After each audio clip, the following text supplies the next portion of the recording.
My husband and I stood on Alcatraz, listening to the audio tour in our headphones, staring out across the water to the stunning shoreline of San Francisco, a mere half-mile from where we stood on that dreary and damp cement block. We stood there listening to a story about what made Alcatraz so very dreadful. It was the close proximity to freedom, to what you want, to the world you imagine, without any chance of ever experiencing it. It was being able to hear the yacht parties at night, the sounds of laughter and love and life bouncing across the short and dangerous bit of water to the lonely ears of criminals laying in their solitary beds.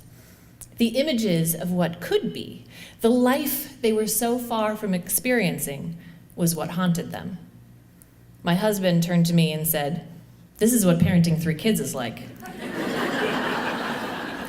We laughed, and then we got really quiet because it was one of those truth moments that makes you squirm a little. It resonated. I was thinking of Thanksgiving last year when my large family got together to celebrate. I had the brilliant idea to have the kids write down what they were thankful for, and then we'd share them at dinner. So around the table we went. My nephew Ryan, this adorable preteen who excels at pretty much everything, was predictably and proudly thankful for family. Right on, Ryan's parents. I mean, perhaps a bit unoriginal, but still, thumbs up to you two. My niece Amelia totally got what we were going for and wrote/performed something along the lines of, "I am thankful for this moment right now and for all of us being together." Wow. Well done, Amelia's parents. You gotta Facebook that shit. Whew.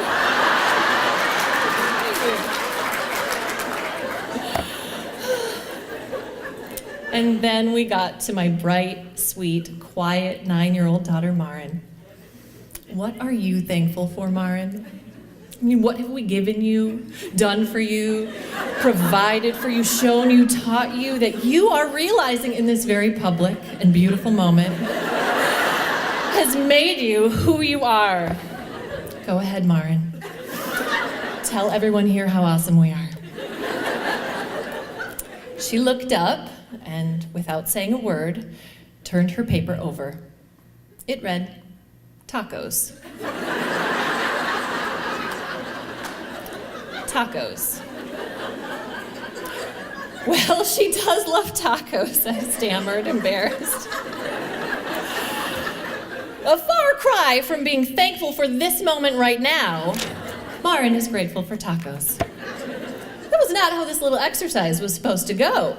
I mean, she was supposed to say something meaningful, something reflective, something I could post on Facebook, for God's sake. But I looked at her and thought, you don't even put any vegetables on your tacos. They're just meat and cheese.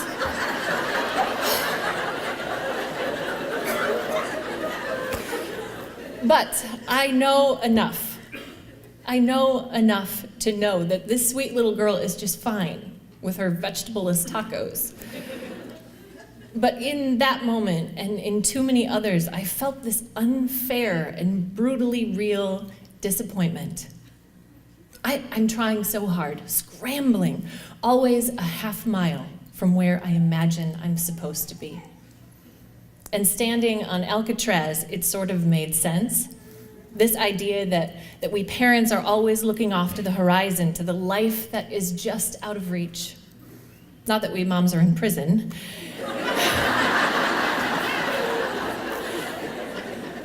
But that we will never, ever reach the idea of what motherhood is supposed to be. Never. Never, ever. When will we learn this? The misery of the prisoner is the wishing for a reality that will never come to pass. The misery of the mother is the wishing for a reality that never existed in the first place. Can we embrace this island we're living on? Love its shores and spectacular views. Love the sometimes brutal landscape of the island's ups and downs, the way the storms come through and then settle to quiet.